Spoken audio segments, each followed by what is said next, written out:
Imagine capturing the perfect shot. Your subject is in focus, the lighting is just right, and you feel that moment of creative flow. But then you realize, what if your camera isn't giving you the performance you deserve? Welcome to today's comparison: Panasonic GH7 versus Sony A6700.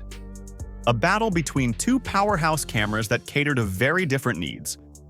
If you're someone who wants to make a wise investment in a camera, whether you're a seasoned pro or just getting serious about your craft, this video is for you. As we're going to unpack everything you need to know, which one should you trust for your photography or filmmaking needs?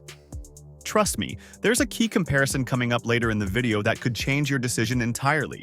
So don't go anywhere. Alright, let's get into it. First things first, image quality. When it comes to photography, everything boils down to the sensor. It's the foundation of how your camera captures the world, translating light and detail into that perfect shot. Starting with the Panasonic GH7, we have a 25-megapixel 4/3 CMOS sensor. It's compact but mighty. Now you might be thinking, 4/3? Isn't that smaller than what I'm used to? Yes, it's smaller than the APS-C or full-frame sensors you might have heard about. But here's where things get interesting. The GH7 skips the anti-aliasing filter. This means sharper, crisper details because the camera isn't softening the edges to prevent moire. The result? Pin-sharp images that stand out. Now let's move over to the Sony A6700, packing a 26-megapixel APS-C BSI CMOS sensor. The key difference here is the APS-C size, larger than 4/3, which generally means better low-light performance and more dynamic range. That's critical if you often shoot in environments where lighting isn't ideal. Think about those twilight shots or dimly lit indoor scenes. Sony's sensor captures more light and offers an extended ISO range that goes all the way up to 102,400. Now, here's a quick question for you. Have you ever missed a great shot because of poor lighting? If so, this could be a deciding factor for you. Let's not forget the Panasonic GH7 offers an ISO range of 50 to 25,600. While it may not reach the same high extremes as the A6700, it still holds its own in many common shooting conditions. So, if we're strictly comparing sensor sizes and light gathering capabilities, the Sony A6700 has the edge. But is it really that simple? There's a lot more to think about, and we're just getting started. Stick around, because the next section might surprise you. Alright, for all my videographers out there, this is where things get exciting. Let's talk video performance, because both of these cameras bring something impressive to the table. The Panasonic GH7 is a beast when it comes to video. It delivers a whopping 5.7K video resolution. That's 5,760 by 2,880 pixels. Incredible detail, stunning clarity. If you're into cinematography, or if you want to future-proof your content for the next wave of 8K TVs and monitors, the GH7 gives you room to grow. And let's not forget the slow-motion capabilities. 300 frames per second high-speed video. Now imagine this. You're shooting action scenes, sports, wildlife, or even those creative slow-motion shots for cinematic B-roll. With the GH7, you can slow things down to reveal every intricate moment, every tiny movement. It's like watching the world in slow motion, and the results can be absolutely stunning. On the flip side, we have the Sony A6700, which offers 4K video at 3840 by 2160 resolution.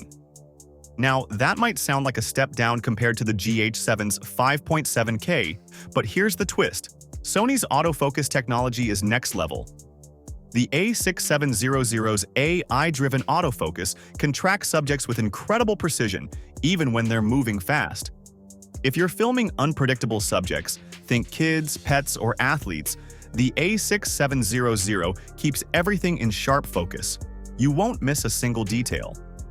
And let's not overlook the 240 frames per second high-speed video. Yes, it's slightly lower than the GH7's 300 frames per second, but 240 frames per second is still more than enough to create those gorgeous slow-motion shots. But here's the big question. What matters more to you? ultra-high resolution, or pinpoint accurate autofocus. Hang tight, because the next section might just tip the scales for you. Now, let's talk design and handling. How a camera feels in your hand can make a huge difference, especially if you're going to be shooting for long hours. The Panasonic GH7 is solid. We're talking 805 grams of robust, weather-sealed goodness. This is a camera that's built to take a beating. Whether you're out in the rain, hiking in dusty conditions, or shooting in freezing cold temperatures, the GH7 is ready to go wherever your creativity takes you. Picture yourself on a rugged adventure, capturing moments others might miss because their gear just couldn't keep up. But here's where things get interesting. The Sony A6700 is significantly lighter, just 493 grams, almost half a pound less. That might not seem like much on paper, but if you're on the go, whether you're a travel photographer or someone who shoots in fast-paced urban environments, that lighter weight adds up.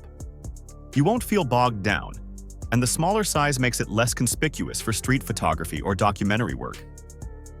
It's almost like comparing a heavy-duty SUV to a sleek sports car.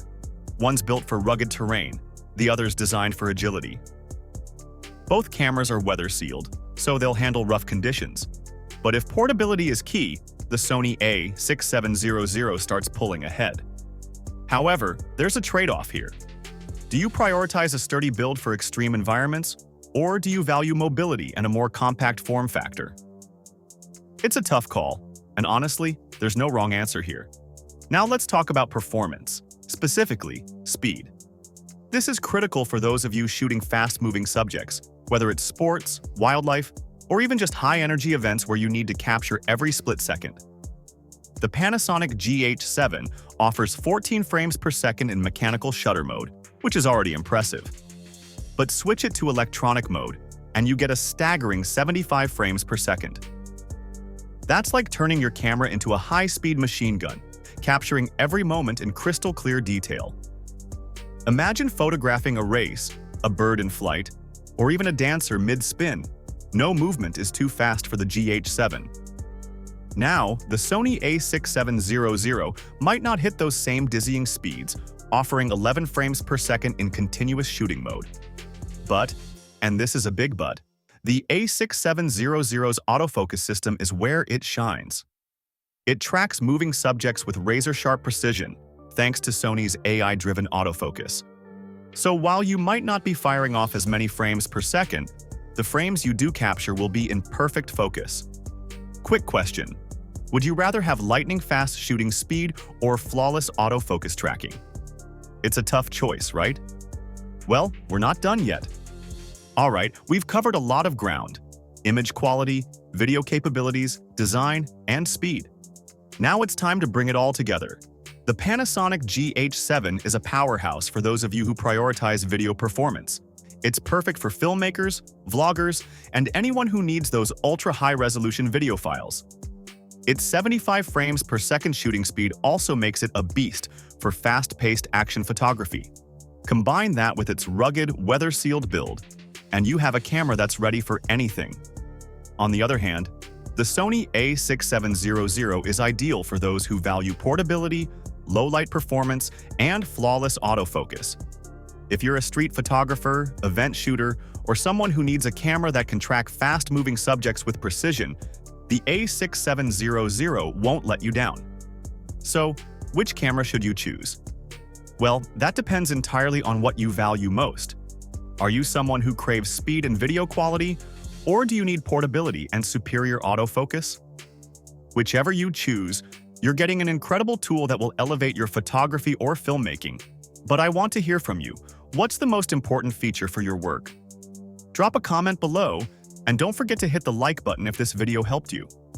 Until next time, keep creating, and I'll see you in the next video.